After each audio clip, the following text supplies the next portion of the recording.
Welcome to the Big Idea to Bestseller podcast. I'm your host, Jake Kelfer, and today we have best-selling author of the book Monuments, John Sherrill in the house. John, welcome to the show. Hey, good to be here. Thank you, Jake.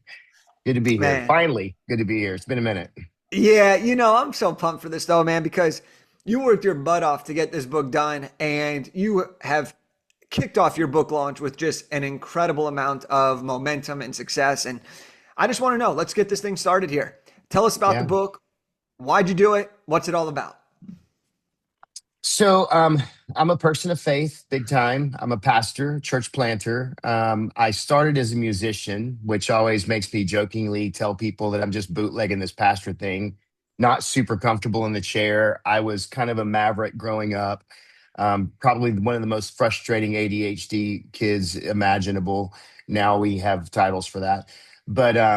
And honestly, if I'm just being transparent, I kind of got a little burned out on religion. My parents did the best they could, raised us the best they could. They did a great job, but I didn't fit the mold. And so at a young age, I kind of felt like I was kind of kicked out of my church. I wasn't. I think it took me about 20 something years to figure out, oh, well, maybe benefit of the doubt is that guy didn't fully understand what I was asking.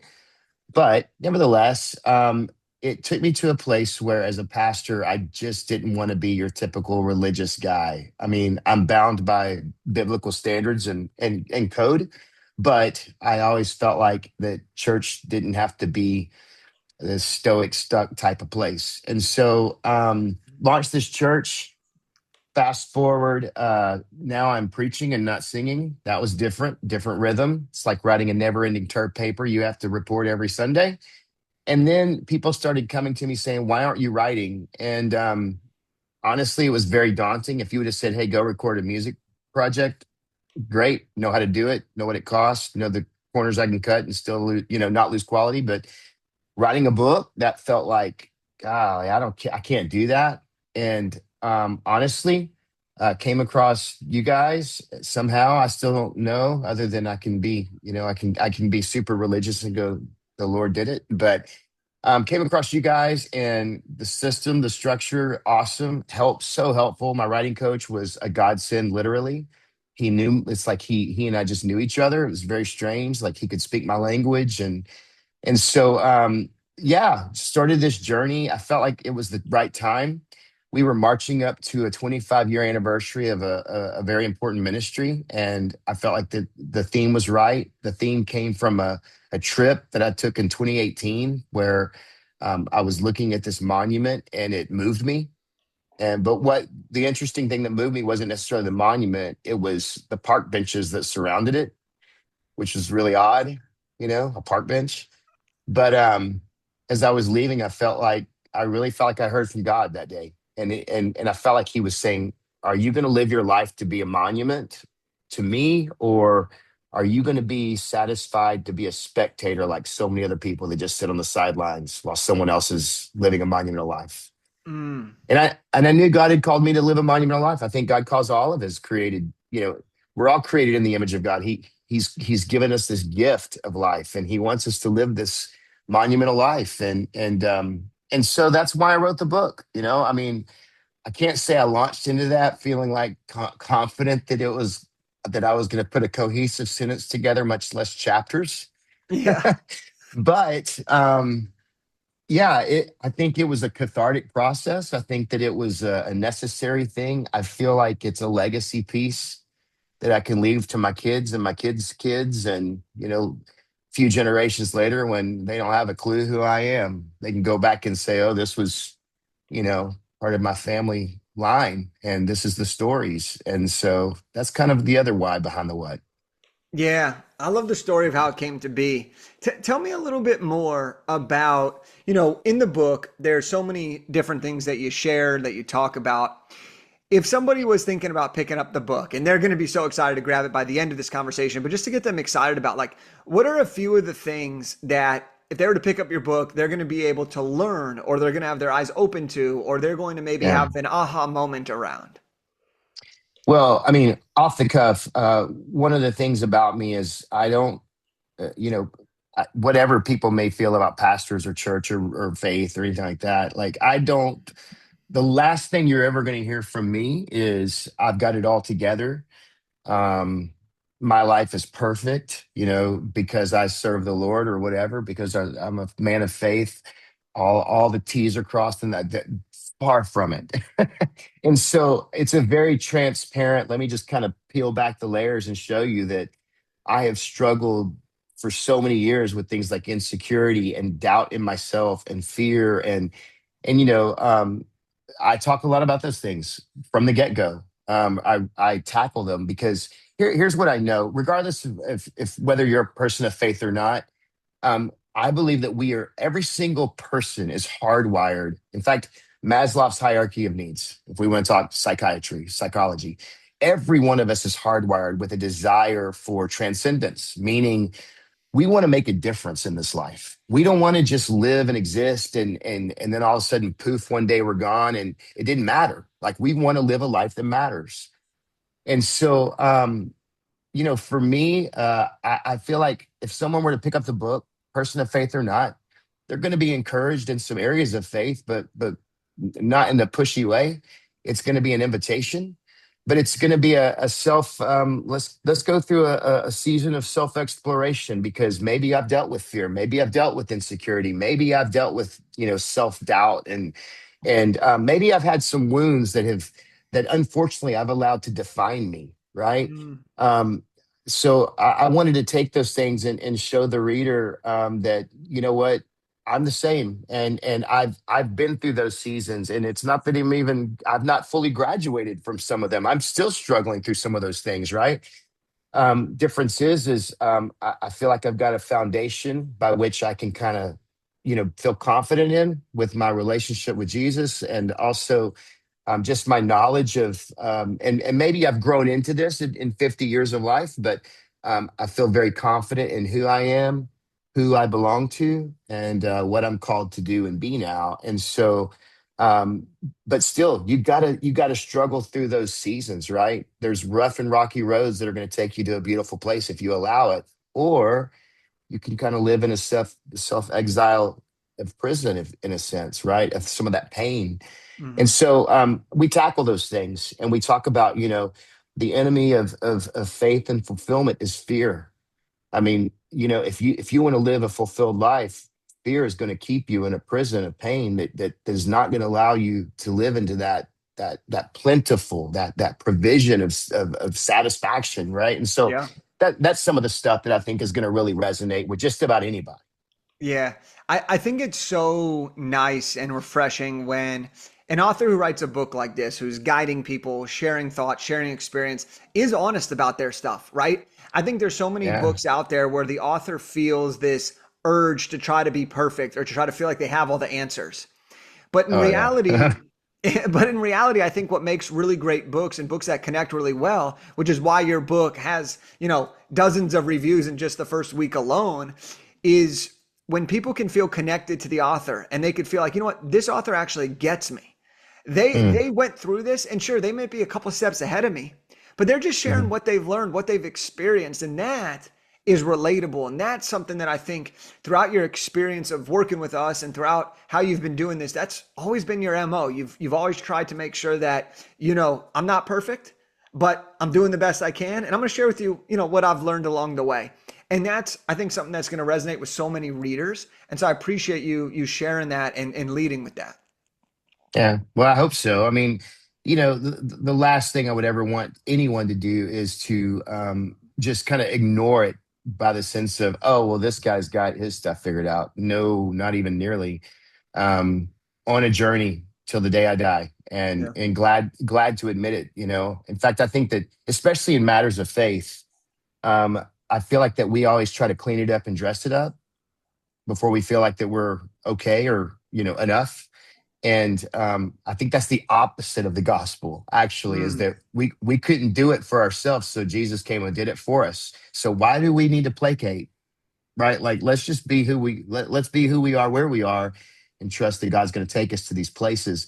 The key is in the steps that we take. And then we talk about that in the book too. It's the faithful cool. small steps, right? It's these these small significant steps that we feel may be mundane, but they actually lead to a monumental life. And there's some examples of, I'm sure you've heard of Billy Graham, right? A famous theologian, preacher, global, ministry for years, millions of people that he preached to before he died. And all of that took place because of one faithful Sunday school teacher that never even met Billy Graham, never even heard him preach, never even knew the result of him leading another young man to Jesus, who the chain of the ripple effect led us to Billy Graham. And we talk about that in the book. It's always in the small steps that we take day Mm, by day. And so yeah. that's kind of like, we think that they're just boring, mundane. No, no, no. It's funny how sometimes the mundane yields fruit of the miraculous. Oh, And so, I like that last line, and I think so much of what you're saying can be applied to anybody at any stage of their journey, young or old, religious or secular, like any part of it. I think, and that last line, the mundane to the miraculous, I think that that's yeah, applicable to us all because, you know, there's when I worked for the Lakers, I was there during Kobe Bryant's final NBA season. And there's always something that stuck with me. And then another colleague of mine also talks about this a lot. And it's when I worked there and I'd watch him in warmups.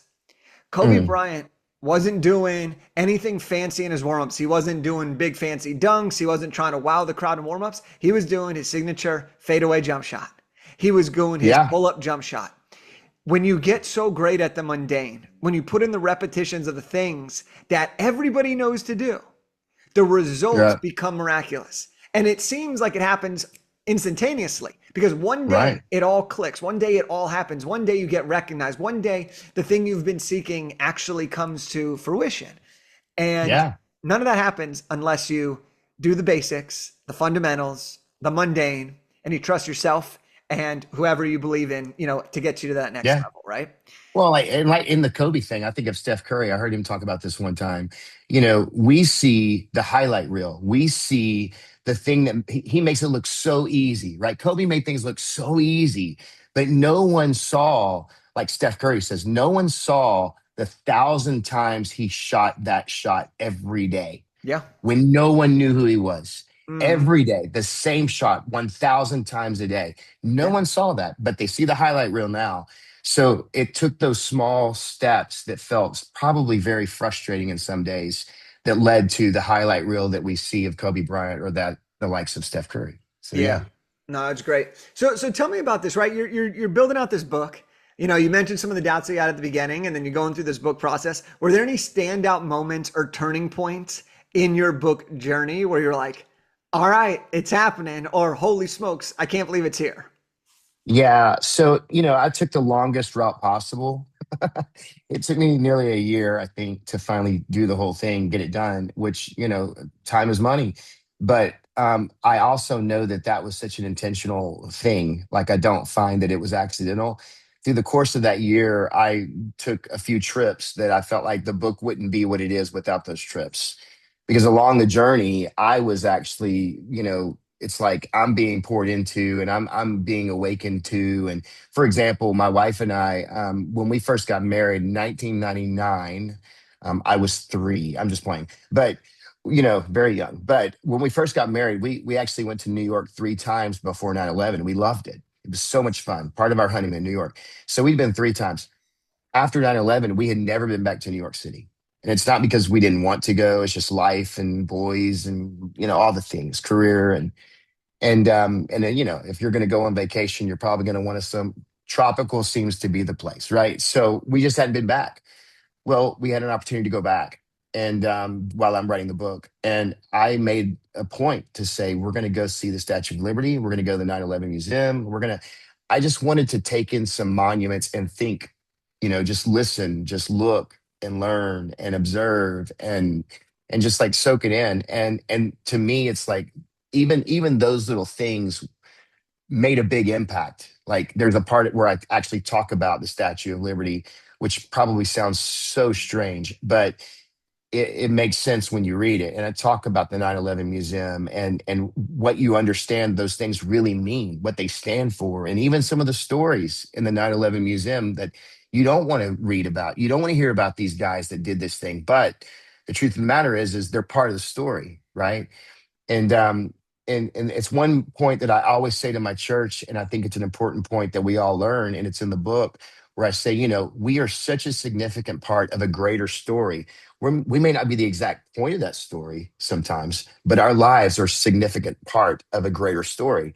And we are such a valuable piece of the fabric of how we're making a difference in so many other people's lives. We don't even recognize it sometimes.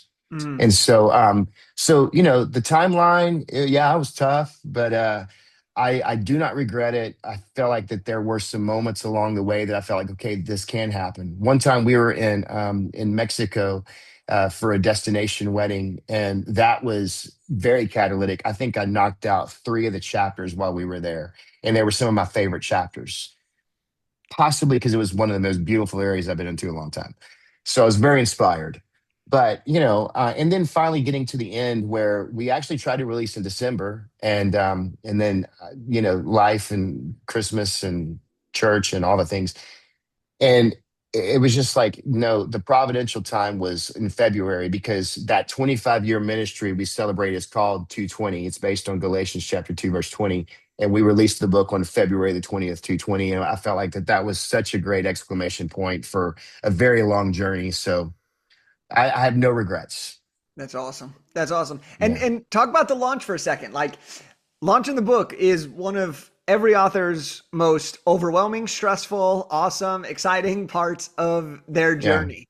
Now, we had switched a launch date. We had navigated this. You get the book out. It's 220. It's launch day.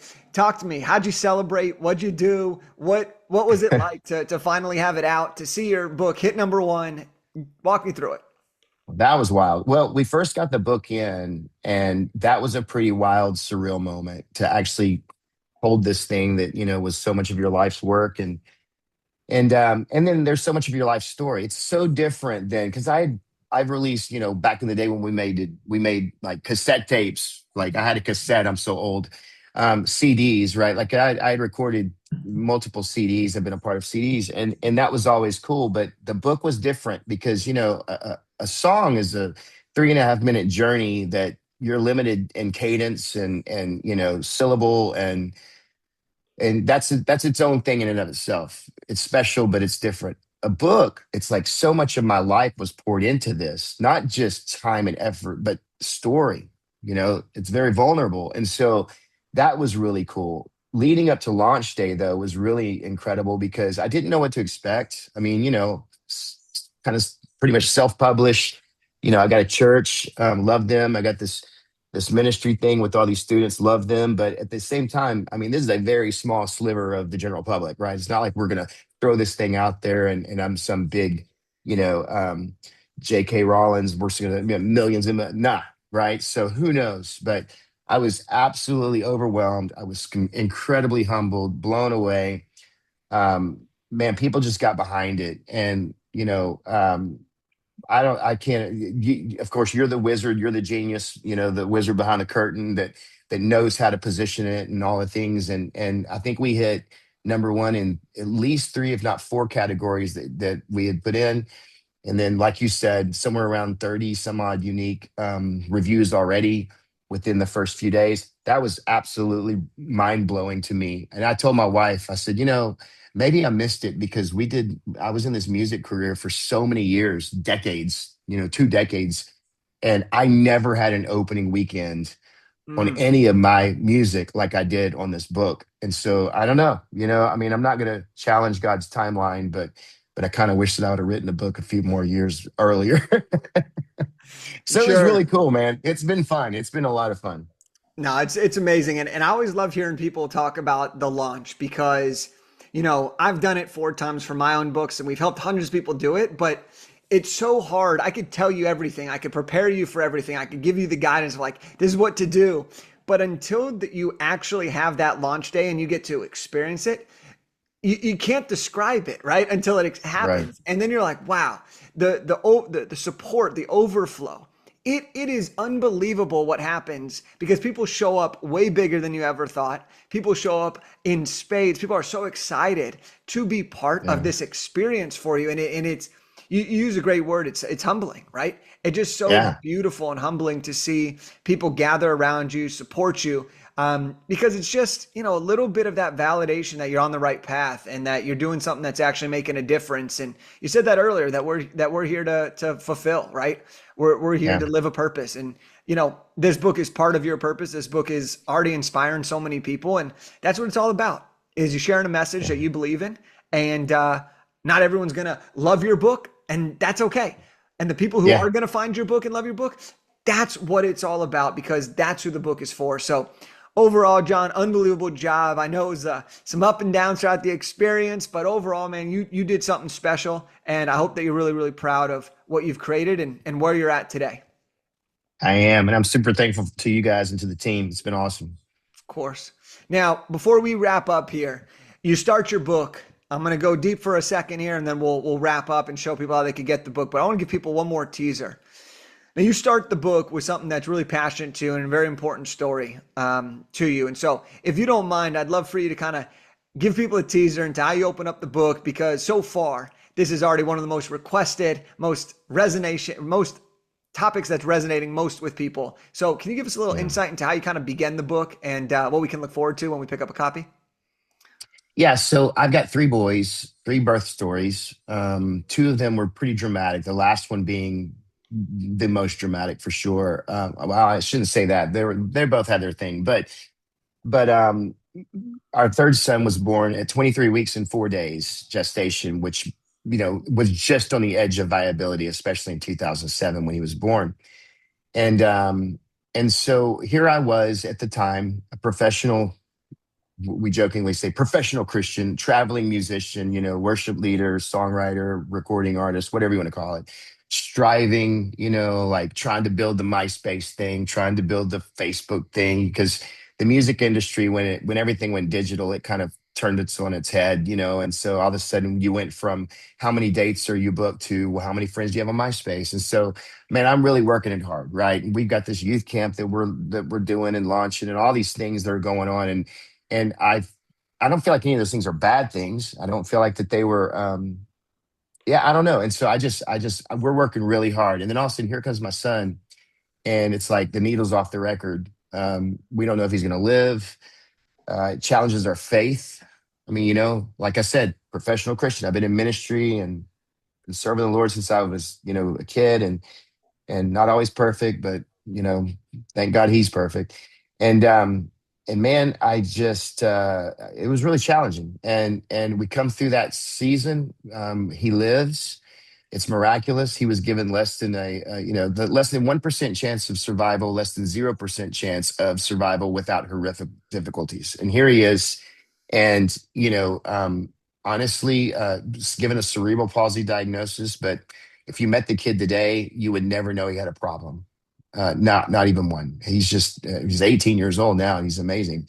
But during that frame, I just remember thinking, isn't it crazy? I just had this moment of very humbling clarity of how I had worked so hard. I had recorded so much music. I had spent so much money recording music. I had traveled and strived and really just doing all that I felt like I could do to honor the Lord and encourage people. And then I realized, man, this kid has not said one word, and he has had such a profound, monumental impact on so many people. I mean, this is when blogging was just getting really raging, right? Caring Bridge, if you've ever heard of the Caring Bridge portal for, medical updates. Mm. My drummer at the time was pretty savvy, tech savvy, so he was our web guy.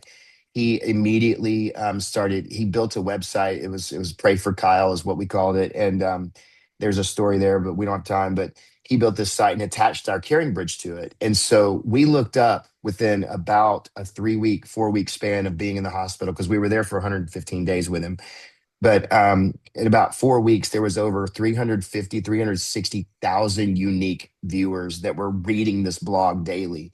And I just realized just how God, was using this. I didn't love it. Trust me, it's not a fun situation to see your kid this way, but I was still using it. And I had this moment where, let you read it if you want, but I had this moment. It's way better in the book, but I'll just give you the bullets. I'm driving down the road and I'm frustrated because I'd been visited by someone who was talking about the difference this was making in their life. And I was angry. I was just like, are you kidding me? Like, I'm so glad that my son's suffering is helping you figure out your stuff, right? Whatever. I was not happy. And I just felt like I heard very clearly from the Lord. So are you really frustrated that your son is suffering so anybody else can get their stuff together? And I was just like, okay, I get it.